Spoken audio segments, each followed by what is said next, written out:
नमस्कार मैत्रिणींनो, मी सौ छाया काकडे. छाया सुपर किचन मध्ये तुमचं सर्वांचं स्वागत आहे. तर चला आज काय करावं म्हटलं तर आज शुक्रवार आहे, आमचा उपवास आहे. तर शुक्रवारचं आमचं ठरलेलं असतं की हरभरा म्हणजे चणे, आम्ही तेच वापरतो. तर चला मी तुम्हाला हरभऱ्याचं कोड्याच दाखवते. तर चला मी हरभऱ्याचं कोड्याच दाखवणार. आता हरभरा काय काय मुलांना कळत नाहीये, म्हणजे आताच्या मुलींना. तर हरभरा म्हणजे आपले चणे.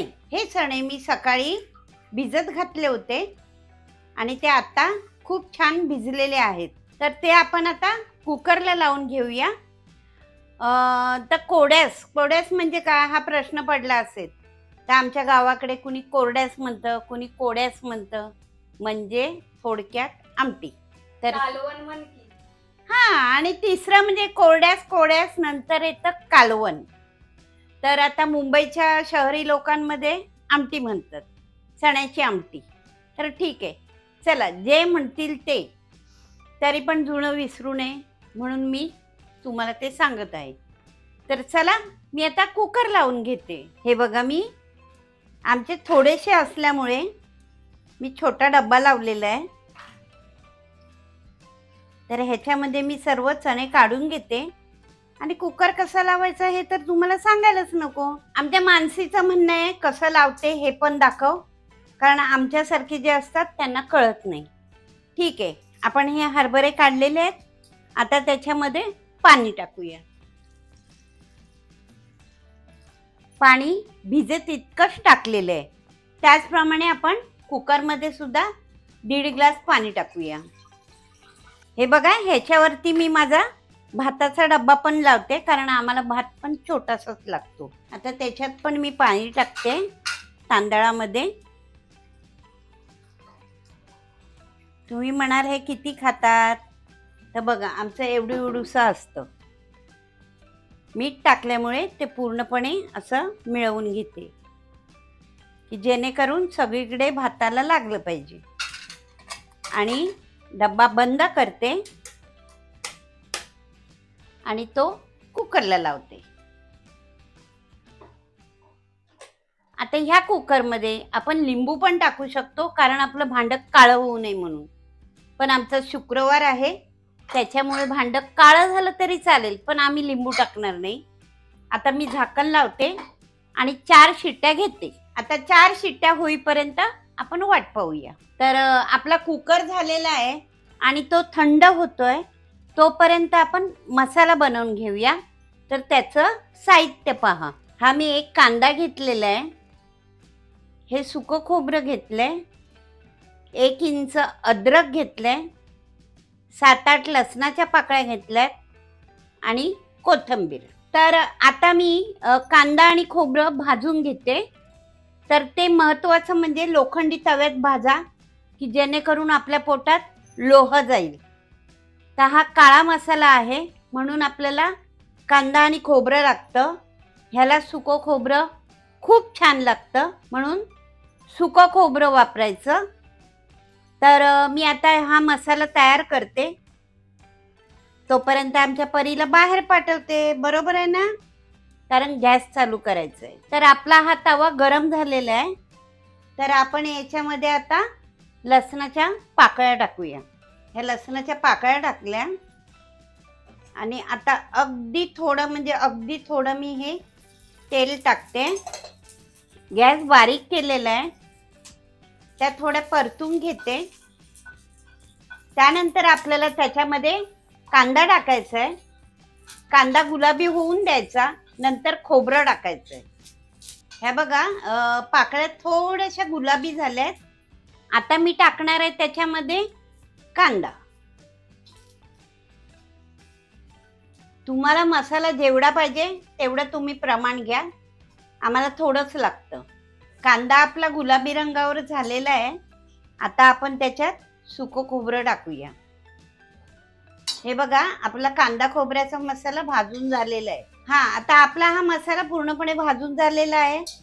आता आपण तो मिक्सरमध्ये टाकायचा आहे थंड झाल्यानंतर, आणि त्याच्यामध्ये कोथिंबीर आणि अद्रक टाकायचं आहे. बस एवढंच आपण मिक्सर लावून घेऊया.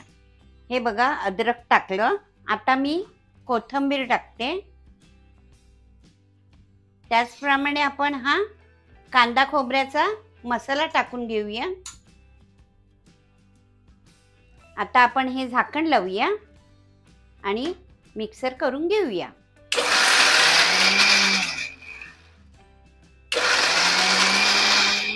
आपण कढईमध्ये तेल टाकूया. आपण आता हा कढीपत्ता टाकला. आता तो तडतडून द्यायचा. हा बघा कढीपत्ता आपला तडतड करायला लागलाय. मी झाकण ठेवलंय कारण ते तेल तडतड करतं आणि एखादा थेंब आपल्या अंगावर उडू शकतो, म्हणून मी हे झाकण ठेवलंय. तर हळूच बघायचं. पूर्णपणे तळले गेलेले आहेत. आता आपण त्याच्यामध्ये मसाला टाकूया. ही मी हळद टाकली आहे आणि हा कांदा खोबरा मसाला टाकलाय, म्हणजेच काळं वाटप जे आपण डंकावरून करून आणतो. आता ते चांगलं तळलं गेलेलं आहे. आता आपण हे जे वाटप केलं होतं ना ते टाकून चांगलं फ्राय करून घेऊया. म्हणजे आपला जवळजवळ कोरड्यास होत आलेलं आहे. पण मी काय म्हणते, बोल ना.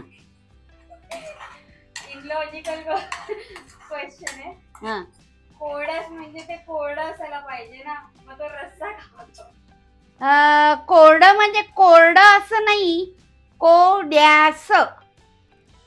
जुनी लोक आहेत ना गावाकडची, ती कोड्यास बोलायची.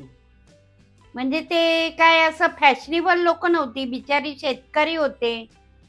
काय आणलंय झुणकान भाकर, ते काय म्हणत नव्हते पिठलं भाकर, ते झुणका भाकर म्हणायचे. परत त्याच्यानंतर अजून काय आणलं तर काय नाही, कोरड्यास केलंय. मी सांगू का कोरड्यास का म्हणतात? हा तुला मला हा, ते कसं आहे ना, रोज गावी म्हणजे काय जेवण बनवायचं, नेहमी पिठलं भाकरी हे कोरडं काय असायचं. खायचं? हा तेच म्हणणार होती मी. पिठलं भाकरी नेहमी कसं खायचं, आणि हरभरा तर गावी स्वस्त आपल्या. मग ते काय नाही नाही नाही नाही, स्वस्त नाही का? स्वस्त असं नाही, ज्याच्या घरात पिकतो ते. पण रोज काय बनवायचं, मग ते कोरडं पडतं ना. मग ते मे बी कोड्यास असं नाव दिलं असावं असं मला वाटतं. हा तसंच काहीतरी असेल लॉजिक. गावी कोणी माहित व्हिडिओ नाही. बघितली तर सांगा. हो, गावच्यांनी आमच्या गावाकडचे जे बघतील ना त्यांनी नक्की मानसीच्या प्रश्नाला उत्तर द्या की कोड्यास का बोलतात. तिला असं वाटतं रोज काय कालवण करावं, त्याचं कोडं पडतं म्हणून त्याला कोड्यास बोलतात. आता मुंबईच्या भाषेत आमटी, उसळ, चण्याची उसळ केली, चण्याची आमटी केली, आणि आमच्या आता थोडं सुधारिक याच्यामध्ये कालवण. तर असं आहे. आता कालवण आहे ना, काही काही लोक मच्छी रस्सा मच्छी जी करतात त्याला ते कालवण म्हणतात.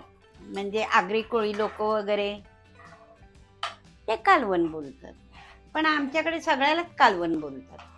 कारण आमच्याकडे ना मच्छीचा प्रकारच नाहीये. आहे तो नदीला जी गोड्या पाण्यातली मच्छी असते ती असते. तर त्याचं काही एवढं मच्छीचं करत नव्हते गावची लोक. केलं तर घरात कोंबड्या भरपूर, मग अंड्याचं कालवण, अंड्याचा पोळा, अंड्याची बुर्जी, हे असेच प्रकार चालायचे. आणि फार फार तर सुक्या बोंबल्याचं कालवण. असं म्हणजे गावाकडचे मच्छी नाहीच. हे मुंबईकडच्या लोकांना मच्छी माहिती आहे. पण माझ्या माहेरी आता सर्व मच्छी मिळते. तो बाजारच बसतो. ओली मच्छी, बांगडा मिळतो, पापलेट मिळतं, सुरमई मिळते. पण म्हणायला गेलं ना तर थोडं शिळच असतं. कारण ते इकडून तिकडे जाणार मुंबईवरून म्हणजे ते शिळ. ऑलरेडी आपल्याला ते समुद्रावरून आपल्याकडे येईपर्यंत ते शिळच होतं. आपण आता मसाला शिजू द्यावा. पण बघा हा डबा किती गरम आहे. तर तो आता ओपन करायचा आहे. तर हे बघा, आपण जेव्हा पाणी टाकलं ना तेव्हा थोडं पाणी होतं, आता ते एवढं पाणी झालंय. हे बघा, हे चणे छानपैकी शिजलेले आहेत. आपला मसाला चांगला शिजलेला आहे आणि आता आपण त्याच्यामध्ये हे चणे टाकूया. तर चण्यामध्ये पाणी तर आपण याला लावल्यानंतर पाणी येतच. कुकरमध्ये तुम्ही झाकण ठेवा नका ठेवू तरी पण पाणी येतं. सोपं रिझन आहे. वाफेचं पाणी होतं ना, निसर्गाचा नियम आहे. वाफेचं पाण्याची वाफ होते, वाफेचं पाणी होतं आणि मग पाऊस पडतो. कळलं? हे बघा, आपलं छानपैकी झालंय. आता आपण याच्यात चवीपुरतं मीठ टाकूया. तर अशा प्रकारे आपलं कोरड्यास कालवण उसळ आमटी जे म्हणाल ते झालेलं आहे. तुम्हाला घट्ट पाहिजे तर घट्ट ठेवा, पातळ पाहिजे तर पातळ करा. आम्हाला पातळ लागतं कारण आम्ही भाकरी चुरून खातो. काय नाही, आता चौकून काढून घ्यायचा पाण्याचा, त्यावर ताट ठेवायचं आणि आपल्या बाप्पाला जेवायला द्यायचं आणि त्यानंतर आरती करायची.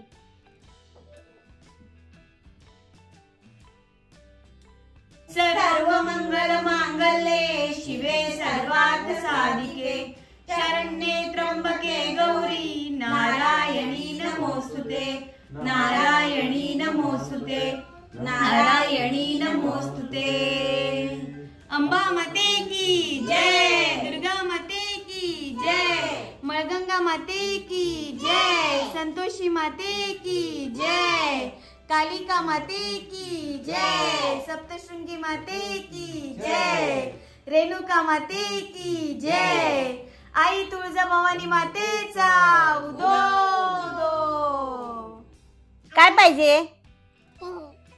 जेवायला पाहिजे? ओके.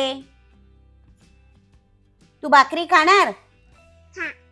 तुला चपाती नाही आवडत का? तुला कसं पाहिजे? भाकरी तोडून देऊ का तुला? ओके, हे घे आणि मस्त खा. हा खा खा. हा येस. हा, कसं आहे परी? आमच्या परीला अगदी गावठी जेवण आवडतं.